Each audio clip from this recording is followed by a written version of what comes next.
Hey guys, Tim at timforrest.com. I'm excited to share with you about growing from farmers markets to retail stores. There's a lot you can find out about me on my site, timforrest.com. But today I want to talk about farmers markets. Farmers markets are awesome. If you're working and selling in a farmers market currently, you understand there's three things that's happening in a farmers market. One, you're the maker. Two, you're driving and bringing the product to the market. So you're the distributor. And three, you're the retailer. So your booth and everything that goes into making your area at the market, you're actually being the retailer. So you're performing three functions. The other thing that's positive or that's going on there that's really exciting, one of the most positive things that's going on there, there's two big things that's happening. One, you're getting paid immediately for your product. So you're being handed cash. It's happening right there at the sale. The other thing is the consumers are giving you the cash. So you understand what function your products are performing in their life, and you understand how the consumers use that and talk about it in their exact language. And so that's very important. Those five things are very important on everything that we're going to talk about today as we go forward, to think about the three roles you're playing at the market: your maker, distributor, and retailer. And then the other two pieces are you're getting paid at the location. You're hopefully going to sell out at every market. And then the other piece is you're having direct contact with your clients. So you understand the consumers that shop at your booth. You understand the words they use, what they say, the recipes, how they use it at home, who at home enjoys it. You've got an instant feedback, almost market research that larger companies can't have. You're not going to have this ever again in this format like you do on the beginning of a food business, like you do at a market like this. And so we're going to get straight into it. So those just getting started, you're in the farmers market. That are some underlying areas that are happening in the market that's important to understand as we go forward and as you grow your business into retail stores. And so, oftentimes in the farmers market, it happens in other areas as well. You're going to discover an item that performs so well for you, that is so awesome, and the feedback is so special. You're going to think, wow, I want to go to retail stores with this. And so you want to think about who is a target segment, and you're going to know this from the farmers market, who this target segment is, how they talk, what they're interested in. And then you're going to think about, where can I sell them other than the market?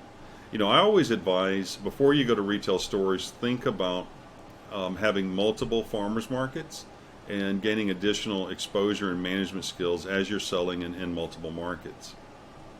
But as you go to stores, you're going to think about, who's the target segment. You're going to think about the brand promise. It's so important. At the market, your smiling face, how you're dressed, your countenance, what you're doing, that plays into so much of your brand and what you offer at the market. But in the store, you're going to have to start thinking about graphics, branding, signage, package design, what it is that your product is going to promise and deliver for the consumer.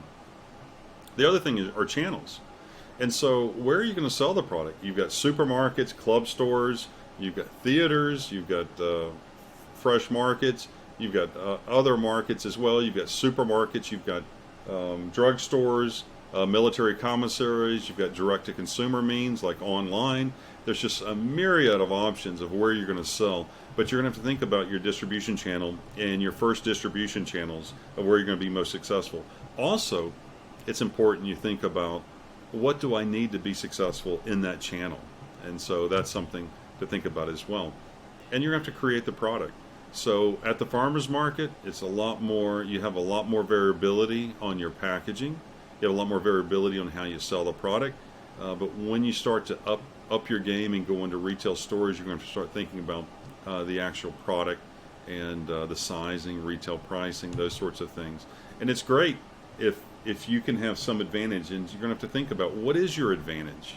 The food business, if you've already learned at the market how competitive it is, So how are you going to sustain this competitive advantage as you go forward? One of the big things is going to be the brand promise.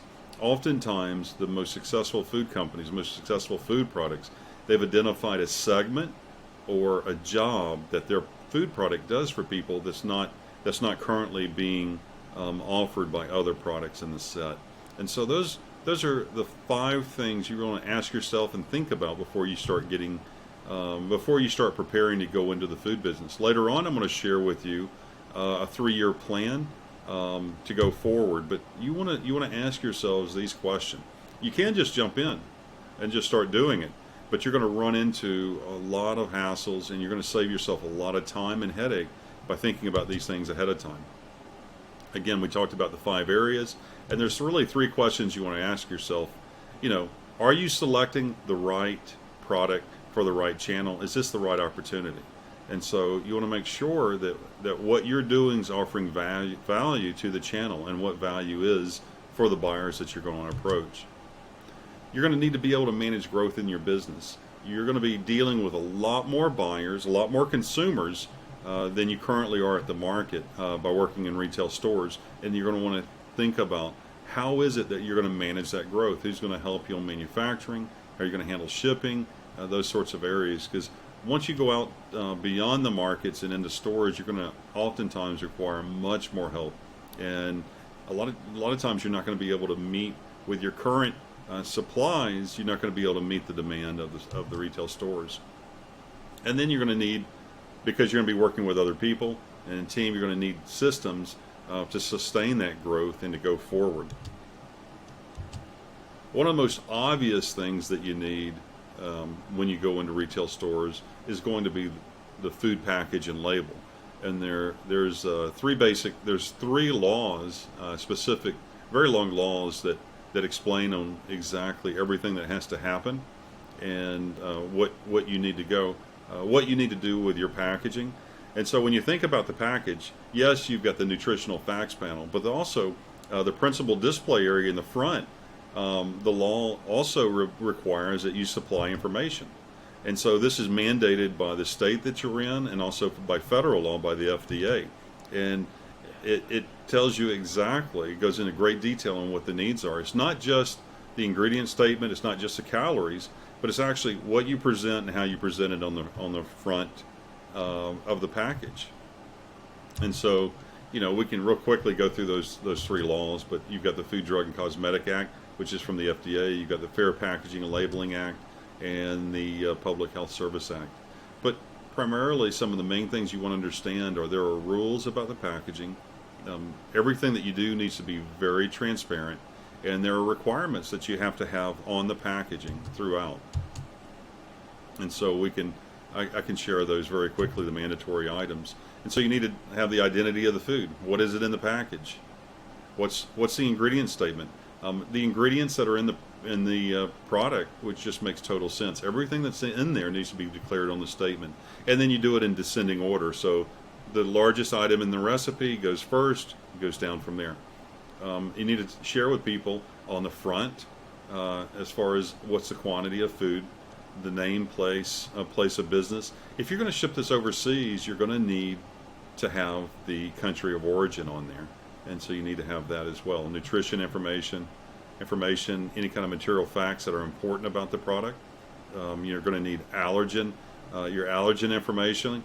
And I've got a list later on here that kind of walks you through that, along with any handling instructions. For instance, refrigerate after opening. If it's mandatory that you use this by a certain date, that'll be on there as well. And we talked about the nutrition facts panel. So really, this is required on all products. Anything that has more than one ingredient. For instance, bottled water, sometimes you'll not see a nutritional facts panel because it's a single item. So if it's just a single item, you're not going to need the ingredient statement on there. But most everything that's in a grocery store on the shelf generally has that. And you've got to remember, this is very specific and particular. You have to meet the requirements. And there's a lot of folks out there. If you send me a note, tim@timforrest.com, I can send you some people that help with a nutritional facts panel. But the nutritional facts panel has to have your information on there, and it has to be in a very precise manner. They're so precise that they're telling you that this particular, for instance, calories have to be 22-point bold or extra bold typeset typeface. And so it's just amazing, the detail in here. That's why you really need to have someone help you on this. And there's plenty of groups that do this all over the country, really all over the world, that can help you with your nutritional facts panel. We talked about allergens. You need to have them on there. We can go into, there's a lot of details about allergens, but primarily know that there's an official allergen list. And if any of these items are in your food product, you have to declare it on the package, near the ingredients, under the ingredients label, near the ingredients label. But in according to the law, you have to apply that. And so the official allergens are soybeans, milk, eggs, fish, seafood, specifically crustacean shellfish, tree nuts, wheat, and peanuts. And so, for instance, tree nuts, that includes some people miss coconuts. That would include coconuts on there as well. And so one of the things that I help folks with when they're deciding to go to retail is to think about the region focused marketing channels. It's so important that you really focus close to home. So many people that are excited about the success they found at the farmers market and early on with their food items, they want to go big very quickly, and that's the worst thing you can do. The worst thing. I don't want you to go, in the first year of your business, I don't want you to even think about going, an hour away from your home or office location. You need to be nearby. That's your market, and you need to really understand the market and become familiar with the local market. So don't be thinking outside of 60 miles. I've had people ask me to help them go across the country. For their first account, they want to go to California when they're in the Carolinas, or they want to go to Chicago when they're in Florida. You really need to stay close to home. It's a big part of growing your business, and that's where your market is. That's where you're going to build success. So you want to focus on the channels in the market that you can find success. You might test various channels. You might test different types of retail. You might test convenience stores, grocery stores, or smaller independent stores, but you want to test those and bring value to those specific channels. Once you find a channel that you provide a lot of value to, you want to hone in and continue to work in that channel and find success. The other thing, when you're at the farmer's market, your key there, the work that you do there is getting attention there at the market, and you can personally educate. As you go into these stores, you're going to have to begin to think about, how are you going to make consumers aware of your product? What are you going to do to build a marketing plan for your area? How are you going to get consumers to add your product to their shopping list, or to be aware of your product when they bump into your display in the store? And there's things that you can do locally. So what fairs and events have you participated in the past? What are you going to participate in the future?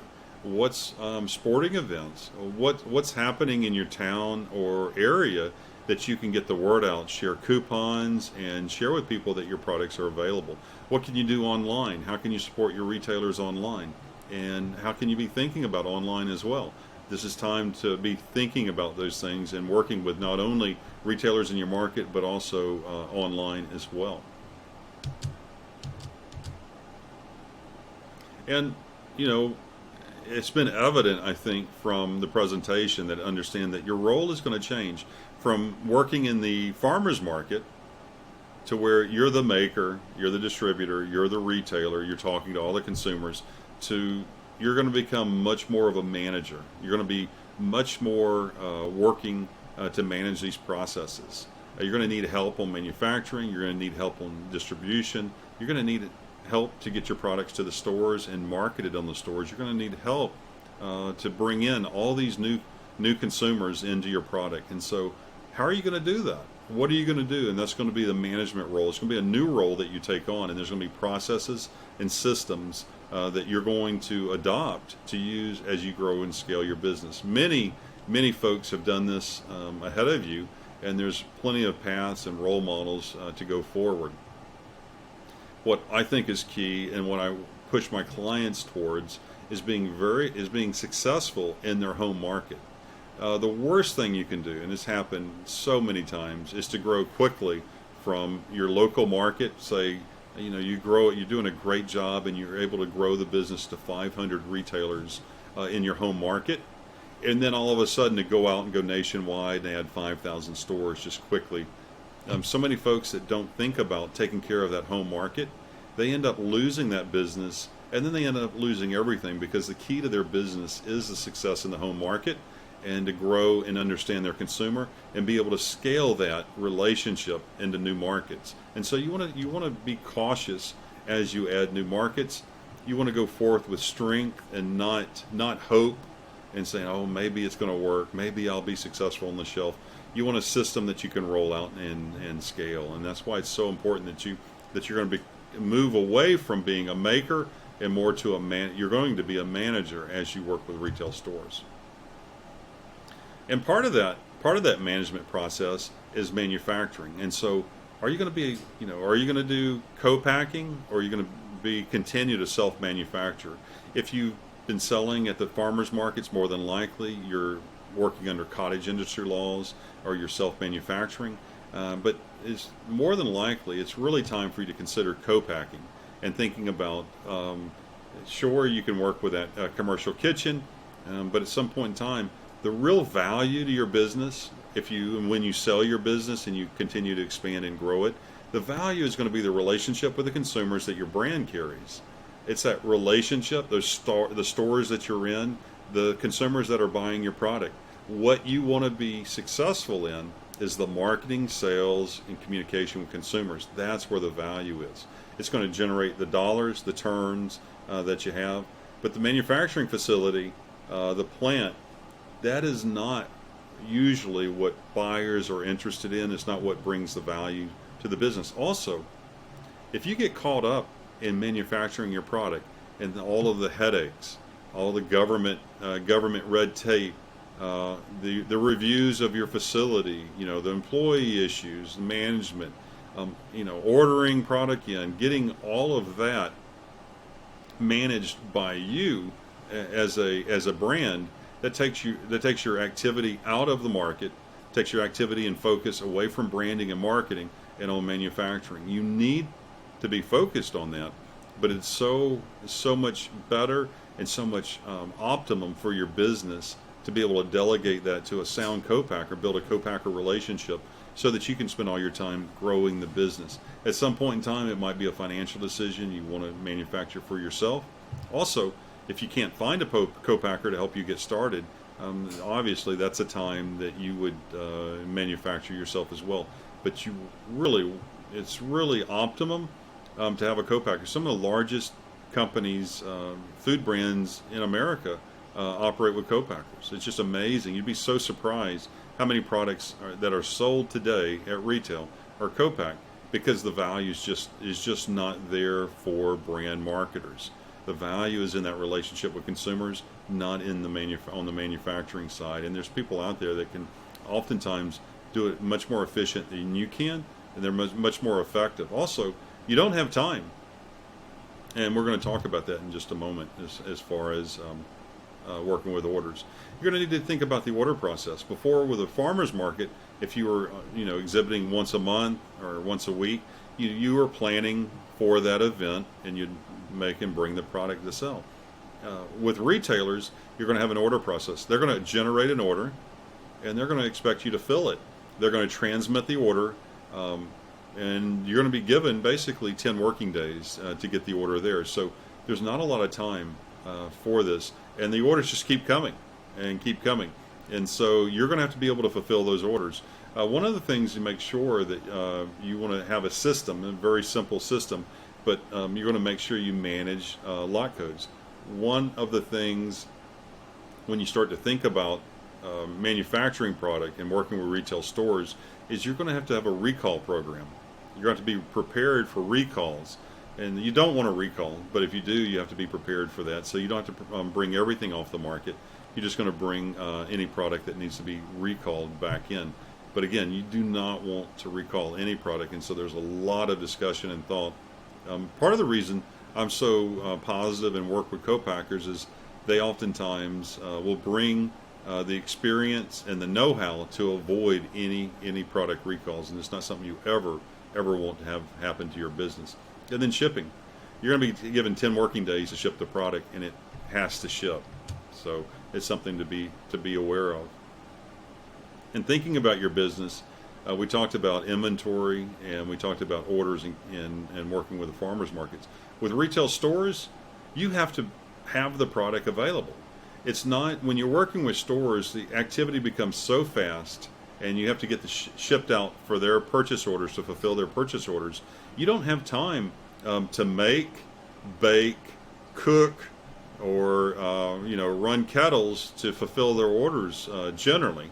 You've got to get it out the door so you can meet their deadlines. They want it in 10 days, and as you grow the business, it's difficult to have enough equipment or equipment with enough throughput such that you can just prepare and bake to order. So there's very few people that have that capability in the industry to do that. So that's something you have to be prepared for. So retailers, they require their product now. There's no faster way to get kicked out of a retailer, multi-store chain, than to not have product. To leave the stores empty, the shelves empty, that's a massive no-no. And that's a big strike for a vendor. And that's probably one of the number one things that retailers are seeking in their suppliers is what is the quality and the efficiency of you and your ability to adequately and properly ship orders on time. That's really one of the number one things that retailers are looking for, and why oftentimes food entrepreneurs find it difficult to get into retail is because of this very fact. There's the trustworthiness on whether or not they can meet the order demand. There's a lot to this. You can see a lot more on building projections. There's some other videos, and then also on my website. And I've got a pro forma projection formula that I use with retailer that helps me to really understand the cases that I need on any product. And that's really what you need to understand is how many cases of product are my stores going to use in a period of time. And that's something you need to be aware of so that you're building to projections, not building to orders. And getting into stores is not easy. And so there's a lot of thought that has gone into getting into retail stores over the decades, and I've been very effective with my 9 pillars. And this is a very basic system that helps people to put together a presentation. You just need to be yourself and to share the strengths that you bring from your company, and it needs to be organized. And your sales presentation needs to be organized in three different areas. It needs to be organized around the consumer, so you get data points, major data points around your consumer, the people that that love, enjoy, purchase your product that solves a need of theirs. You need to be able to supply them. Also, you need to supply information on your product. There's a data that's based around your product. For instance, what's the seasonality of it? What time of the year do people buy your product? How is it used? Who are your consumers? And how have you been successful retailing in the past? What are those sorts of keys? Along with, you're going to need information for the buyer. The buyer is going to need to understand your product, how you're going to work with them, what's the business method you guys are going to deal with, and what your results are. How are you going to stay on the shelf? How are you going to get on the shelf and then in turn stay on the shelf and be successful in his set? And so this is the kind of data that they need from you. If you don't supply this data, your competitors are going to supply and share stories about your product with the buyer. So you need to come armed with your own data. You need to be able to share this with the buyer so that they understand who you are and the value that you bring to the category as they grow to go. And you're going to need to understand your product pricing. You need to understand the margins. You're going to need to understand what does it cost to sell through the distributor, and then in turn get on the shelf. What is the retailer going to make? And so, what is the maker, number that I'm going to be at? So, you're no longer when you're working with retailers, you're no longer getting that full retail, because the retailer has to earn their income, The distributor, the person that brings the product to the stores, they're going to have to get paid. Those trucks are going to have to be paid as well, and then you as a maker will need to pay as well. And so the margins are much tighter. The financial piece is much more important because there's much less room much less room to absorb various costs, and it's all tied to all these different parties, and you're parsing everything out. So you're going to go from doing all the functions at the farmer's market to where you're going to primarily be the maker, and then it ships out to a trucking company, distributor, and then the end retailer to the consumers. It can be very rewarding, it can be very profitable, and it can make for a very large business, but it's going to take a lot of work. It's going to take a lot of time thinking about, looking at, and analyzing cost, pricing, and margins at every piece along the way. One of the things that a lot of early stage food companies ignore is the cost of distribution. And so they absorb that early on and don't even think about it. They're paying they're using a personal vehicles, and they're paying for the gas and maintenance of those vehicles, and even the driver of the vehicle being you. You don't consider that as part of your expenses, but that has to be paid. As you scale it, you're not able to do it alone, so you're going to need additional people to help you there. And so that is part of thinking about moving from farmers markets to retail stores. All these new people that are helping you, they got to be paid. They're adding value to your business, and so they have to be paid as well. And so that's a consideration. And you got to think about promotions. How are you going to fund your promotions? How are you going to make all of this work so that you can communicate with consumers? You're not there at the shelf, so you're going to have to use your packaging. You're going to have to use online. You're going to need to use social media, video. You're going to really need to use word of mouth. And those early consumers that are attracted to your product, those early folks, you really need to have a big fan base as you go forward. And you need to have a reason that they're going to talk about you. Why is it that word of mouth is going to be suitable for your product? Why is it people that find your product are going to tell others about it? It needs to be outstanding. This is a very competitive business, and it really eats up people very quickly. Each year, not to scare you, because if you have an innovative product and it's doing well, there's a reason you're doing well and performing well. There's a reason you're watching this video. And it's exciting if you have an innovative product, but at the same time, so many products don't make it each year. Each year, 25,000 products are no longer being sold in supermarkets in America because they're no longer viable. They're not providing value. And so it's important that you think about the category. Your product is going to be sold at retail within categories. And so you're going to have to think about, how am I bringing value? Why does my product bring value to the category? When I look at the category and the shelves and the size of the category, what is it about my product that is so unique? Why am I doing so well? Why do consumers come to me for my product? And you're going to have to be able to explain that value. The category, your largest competitors are leading the charge as far as putting the items on the shelves and where they go. They're called category captains. And there's going to have to be a purpose and a reason for you to break through and compete with these largest guys at retail. And it's adding value. It's adding value to the consumer's life, to the family. Your product is doing a job for them, and there's a reason that your product's doing a job. And you've got to be able to articulate that and share that and demonstrate how you're bringing value to the category. It's very important you do that.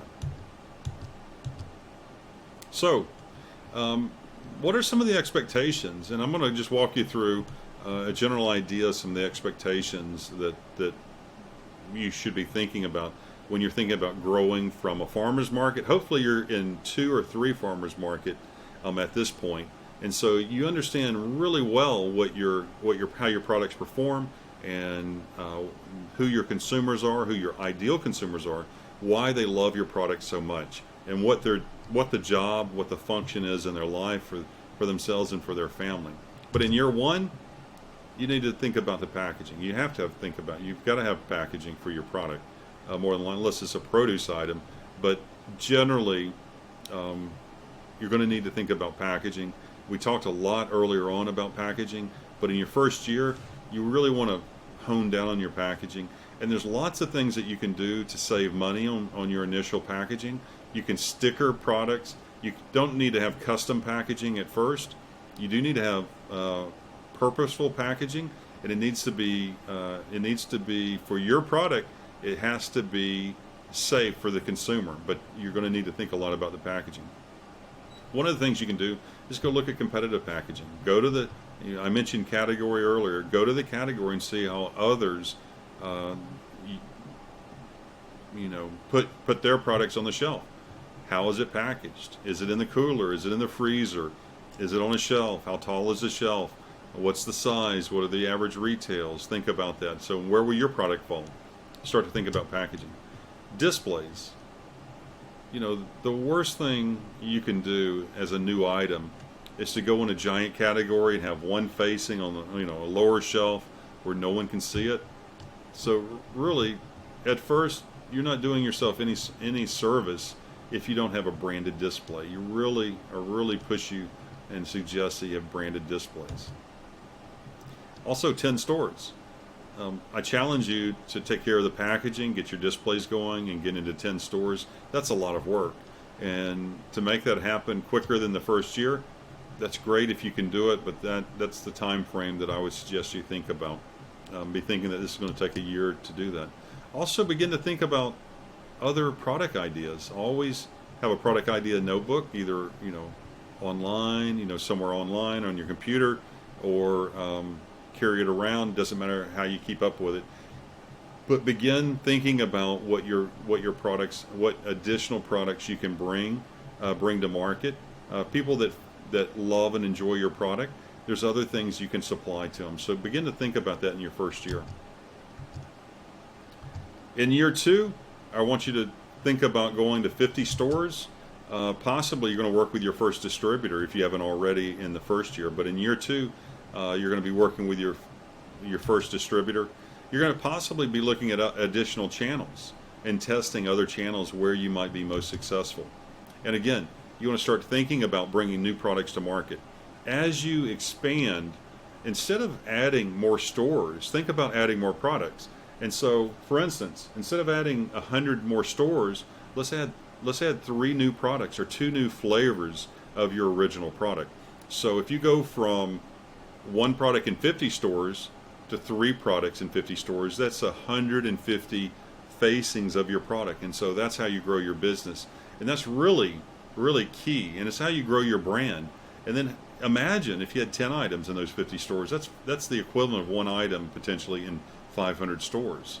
And so it just gets bigger and bigger and bigger how you can be successful. And you're also playing a much larger role in those stores, in those limited stores to begin with. And you've got everything there you need. If you're in 50 stores, you probably have your first distributor. You have a relationship with a buyer, and you have proven success. And so you can add more products to that. And so that's what I would suggest you do. Year 3, one of the things I want to say is just forget the idea of going to a VC and trying to do this quickly. So many folks, the more money that you have, the bigger the mistakes that you're going to encounter. So you might as well encounter the mistakes at a smaller level, and very little effort, much less effort and time and money is wasted when you learn these lessons in year 1. Then if you get a bunch of money, you go out and you borrow a bunch of money, give a big chunk of your company away, and you borrow all this money and you make these big mistakes with all this money that you could have learned in a weekend at the farmers market. You could have learned in a couple of weeks working with your first couple of retail locations. There's no reason early on while you're proving that your product is successful that you're going to have any kind of big money invested. I'd like to see you operating at profits. You've demonstrated that you have an opportunity. You know the market. You're beginning to demonstrate that you compete with other players in the market. And in year 3, I'd like to see you get to 300 locations. You're going to be dealing with many more consumers. You're going to be dealing with chains. Also, you're going to be outside of your home market. So that marketing that we talked about earlier, that the consumer messaging, that piece, you're going to begin to scale that into additional markets, most likely, from your original market. But again, you want to be very close to home. I mentioned earlier, an hour away. If you can do 300 locations within an hour, that's fantastic. But I don't want you to go 4 hours. So 240 miles on either, north, south, east, or west of your facility. I really don't want you to go beyond that within your first 3 years. And this is the key to profitability for so many folks. Again, you're going to start to just develop success with distributor programs, working with chains, and you're going to be adding new channels in your third year as well. So you might be in 2 or 3 channels at this point. And again, you should be introducing new products. One new product throughout these 300 stores is going to give you an extra 300 locations. And so it's just massive. If you have 10 items in 300 locations, that's the equivalent of that first item you started with in 3,000 stores. And so it's just a lot there. Yeah, I'm really happy to share this information with you. There's so much more at my site, timforrest.com. On my blog at Tim Forrest Markets, there's literally hundreds of articles that can provide you more information. I'm more than happy to speak at your event, either online or at a food event. So please invite me. I'd be very excited to participate. And then also, if you have an innovative product, be sure to jump over to my site, timforrest.com. But I was going to say, or send me a note, tim@timforrest.com. But jump over there. If you've got an innovative food product that's showing signs of success and you're growing, be sure to jump on my website, timforrest.com, and there's there's a button there where you can schedule a call with me, and I'd love to learn more about what you're doing. Also know that I'm fighting. One of my passions is to fight child labor in India, specifically Calcutta, around Calcutta, India. We've been supporting the efforts of Prayasam and Amlan Ganguly there in Kolkata, India, since 2015. My goal currently is to help 100 child laborers go to attend school for the first time, and I appreciate your support. If you're seeing this video anywhere other than at my website, timforrest.com, or over on my YouTube channel, youtube.com/Tim Forrest Consulting, be sure to go over there and like and subscribe. What do you think about the ideas that I've shared here about farmers market to go into retail stores? Are you currently selling in farmers market? Are you thinking about bypassing the farmers market and going straight to stores? I'd love to hear your opinion. Leave a comment or a note, or send me an email. Thanks a lot. I appreciate your time.